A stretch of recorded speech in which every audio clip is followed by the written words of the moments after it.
अच्छा जी, आज हमने जो डिस्कस करना है वो है पीरियोडिक लॉ। ठीक है, पीरियोडिक लॉ को डिस्कस करने से पहले आपको थोड़ा सा पीरियोडिक टेबल के बारे में पता होना चाहिए कि पीरियोडिक टेबल क्या होता है। ठीक है, पीरियोडिक टेबल बेसिकली अरेंजमेंट होती है ऑफ एलिमेंट्स which shows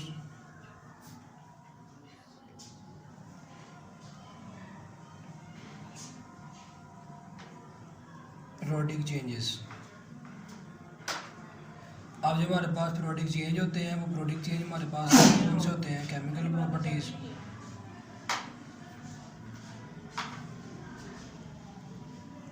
ठीक हो गया, physical properties, melting point,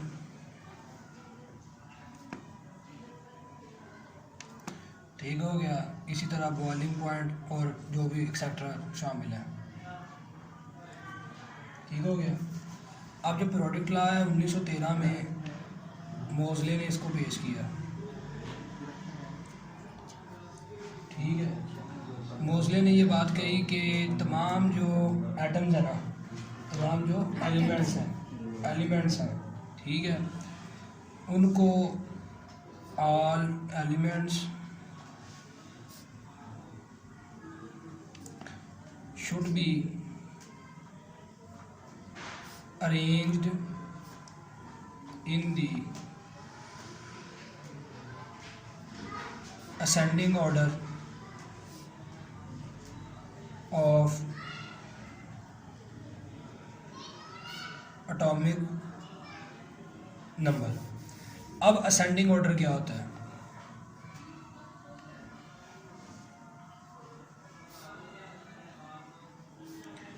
ascending order होता है जैसे 1 2 3 4 5 और ये ऐसे 100 ऑन बढ़ता जाएगा, इसको हम क्या बोलते हैं? असेंडिंग ऑर्डर बोलते हैं। ठीक है, अब एटॉमिक नंबर को भी थोड़ा सा डिस्कस कर लेते हैं। अब मोज़ले ने इसको इसलिए चूज़ किया कि जो एटॉमिक नंबर होता है ना, ये हर एलिमेंट का, every element has specific number. जैसे हाइड्रोजन का 1 है, हीलियम का 2 है, और जो लिथियम है उसका 3 है, एंड सो ऑन। अगली बात ये है कि जो हमारे पास एटॉमिक नंबर है ना, 9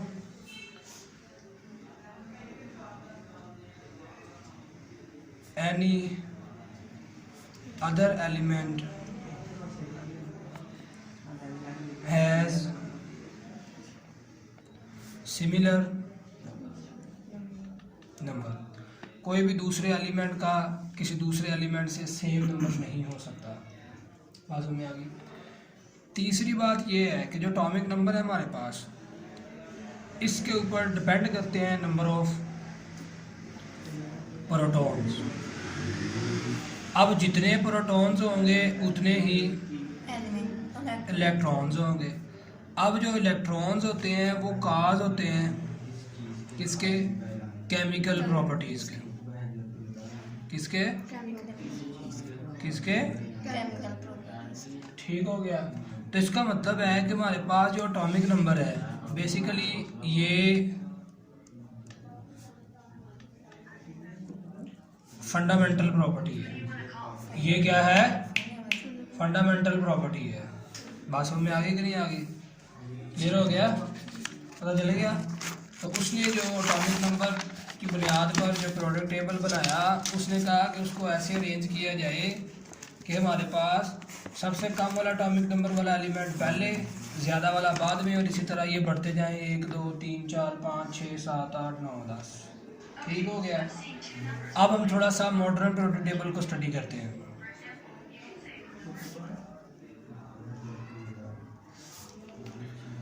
अब पीरियोडिक टेबल को स्टडी करने के लिए उसके कुछ हिस्से हैं जिन्हें हमें स्टडी करना पड़ेगा, ठीक है।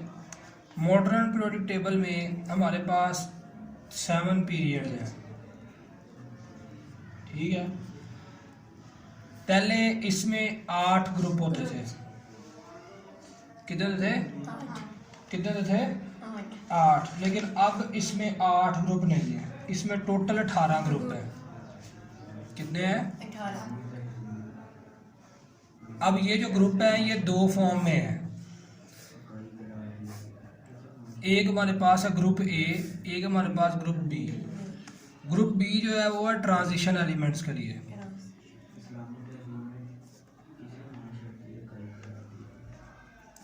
और ग्रुप ए जो है वो हमारे पास क्या है? नॉर्मल एलिमेंट्स के लिए, ठीक है। अब नॉर्मल एलिमेंट वो होते हैं जिनकी वेलोसिटी जिनकी वैलेंसी चेंज नहीं होती, ठीक है। इनकी जो वैलेंसी होती है वो वेरिएबल होती है,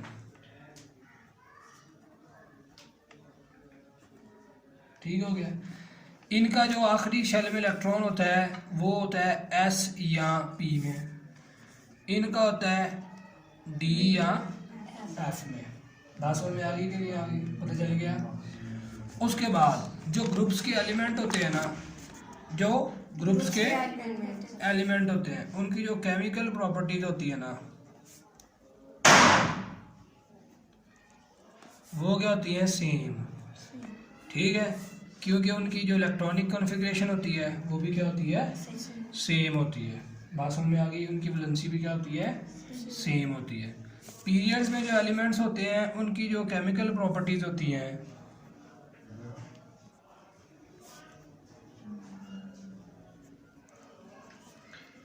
ये डिफरेंट होती हैं। ये क्या होती है? डिफरेंट होती हैं। लेकिन इसमें क्या होता है? हमारे पास जो एटॉमिक नंबर होता है ना वो रेगुलर होता है। वो क्या होता है? यानी 1 2 3 4 5 इस तरह बढ़ता है। इसमें जो एटॉमिक नंबर होता है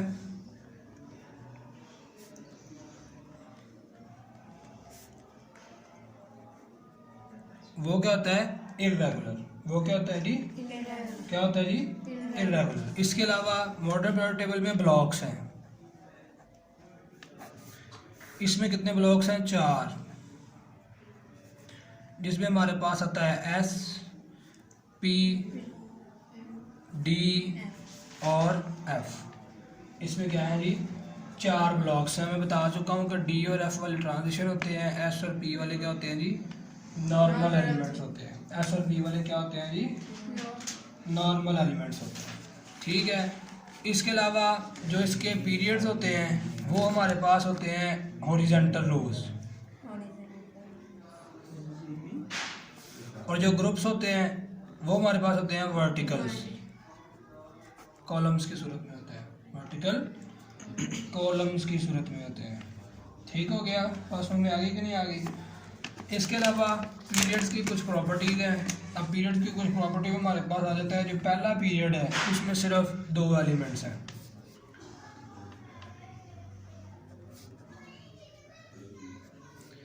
इसमें कितने एलिमेंट्स हैं? हाइड्रोजन और हीलियम, ठीक हो गया। और इसको हम क्या बोलते हैं जी? शॉर्ट पीरियड भी बोलते हैं। इसमें लिखा नहीं हुआ आपकी बुक में, अलबत्ता इसको शॉर्ट पीरियड भी बोलते हैं, ठीक हो गया। उसके बाद जो सेकंड और थर्ड है इनमें हमारे पास होते हैं जी 8 एलिमेंट्स। कितने होते हैं? कितने होते हैं? यानी सेकंड में भी 8 और थर्ड में भी। इसको हम बोलते हैं जी नॉर्मल पीरियड्स,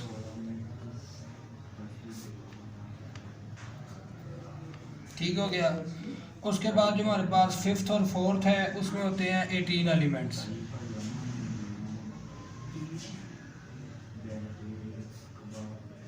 कितने होते हैं? कितने होते हैं जी? 18 एलिमेंट्स, और इनको हम बोलते हैं लॉन्ग पीरियड्स, ठीक है। और हमारे पास जो सिक्स्थ है, सिक्स्थ पीरियड है हमारे पास,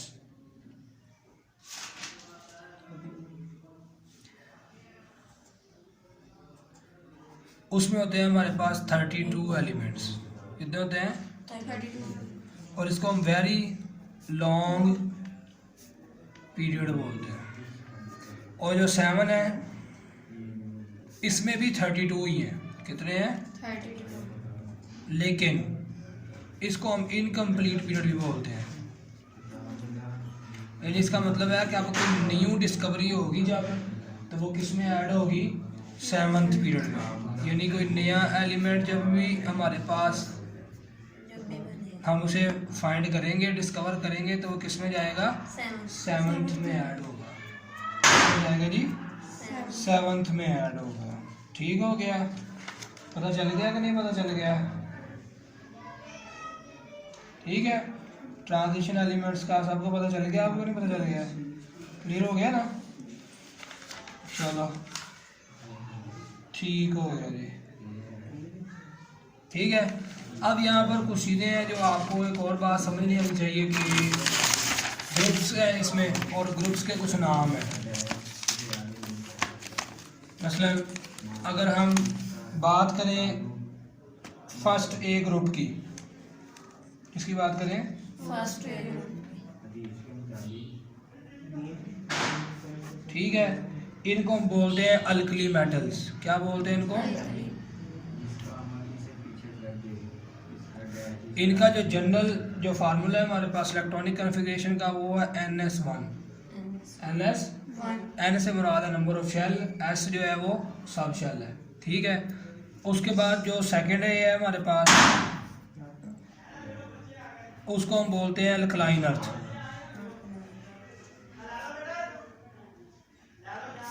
इसका जो जनरल फार्मूला है इलेक्ट्रॉनिक कन्फिग्रेशन का, वो है NS2।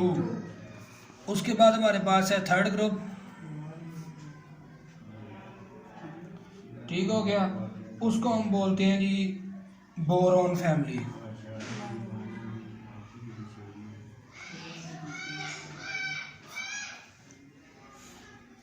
ठीक है।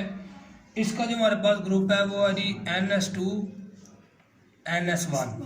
इसमें हमारे पास जो इलेक्ट्रॉन होता है वो होता है 1 इलेक्ट्रॉन। वैलेंस में इसमें होता है 2 इलेक्ट्रॉन। ये वैलेंस की तादाद है। इसमें हमारे पास होते हैं 3 इलेक्ट्रॉन्स। कितने? 3 इलेक्ट्रॉन्स। उसके बाद हमारे पास चौथा ग्रुप है, इसको हम बोलते हैं कार्बन फैमिली। क्या बोलते हैं? Carbon family. इसका जो फार्मूला है वो हमारे पास है NS2 NP2। इसमें होते हैं 4 इलेक्ट्रॉन। कितने होते हैं जी? और ये हमारे पास है मैक्सिमम नंबर ऑफ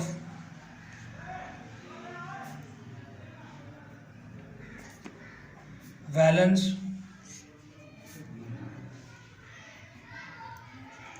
इलेक्ट्रॉन्स। ठीक है। अब इसके बाद हमारे पास वैलेंस इलेक्ट्रॉन्स की तादाद तो बढ़ती जाएगी। ठीक हो गया। लेकिन जो वैलेंस इलेक्ट्रॉन में maximum number of valence electron से मुराद है, ये मैंने वैलेंसी के लिहाज से बात की है। किसके लिहाज से? किसके लिहाज से? वैलेंसी। वैलेंसी से मुराद ये है कि बॉन्ड बनाने में बॉन्डिंग कैपेसिटी, कि कौन कितना ज़्यादा बॉन्ड बना सकता है। वैसे तो जब हम 6 ग्रुप में जाएंगे,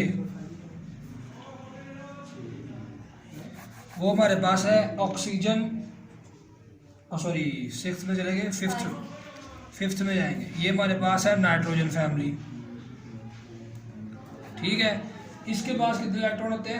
5 इलेक्ट्रॉन होते हैं। कितने होते हैं? लेकिन बॉन्ड बनाते हुए ये 3 इलेक्ट्रॉन यूज़ करता है, क्योंकि ये इलेक्ट्रॉन आगे लेगा। ठीक है। ये बात और भी याद रखनी है कि ये हमारे पास मेटल्स हैं।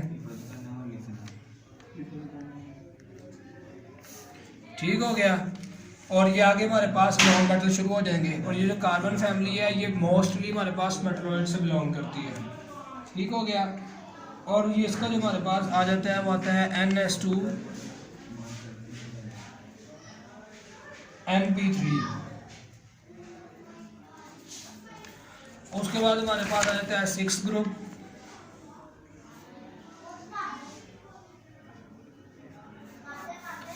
इसका जो जनरल फार्मूला है वो हमारे पास है NS2NP4, इसको हम बोलते हैं ऑक्सीजन फैमिली। ठीक हो गया। इसके बाद कितने इलेक्ट्रॉन होते हैं? 6 इलेक्ट्रॉन, लेकिन ये वैलेंसी में कितने यूज़ करता है? 2। ठीक हो गया। उसके बाद हमारे पास 7th आ जाता है,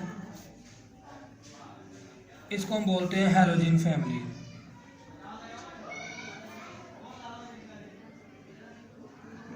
ठीक है। इसका होता है NS2NP5। इसके बाद इलेक्ट्रॉन होते हैं 7 इलेक्ट्रॉन वैलेंस शेल। बॉन्ड के लिए कितना इलेक्ट्रॉन लेता है? 1 इलेक्ट्रॉन। ठीक हो गया। उसके बाद हमारे पास लास्ट ग्रुप आ जाता है 8th ग्रुप। क्या आता है? क्या आता है जी? 8th group. 8th ग्रुप के बारे में आपने बात याद रखनी है कि ये वो वाला ग्रुप होता है जिसको हम नोबल गैसेस बोलते हैं। इनके पास होता है NS2NP6। इनके पास कितने इलेक्ट्रॉन होते हैं? 8। कितने होते हैं? 8। इनका ऑक्टेट कंप्लीट होता है।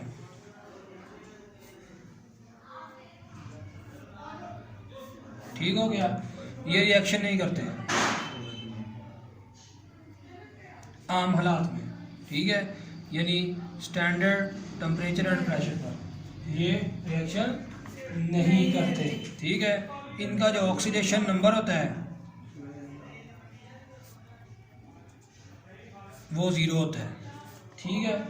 इनके ऊपर कभी चार्ज नहीं आता आम हालात में। ठीक हो गया जी। बात समझ में आ गई कि नहीं आ गई? ये आपके पास सारा जितना भी पीरियोडिक टेबल था ये सारा उसका निचोड़ है। ठीक हो गया। ये यहाँ पर आपका मॉडर्न पीरियोडिक टेबल जो है वो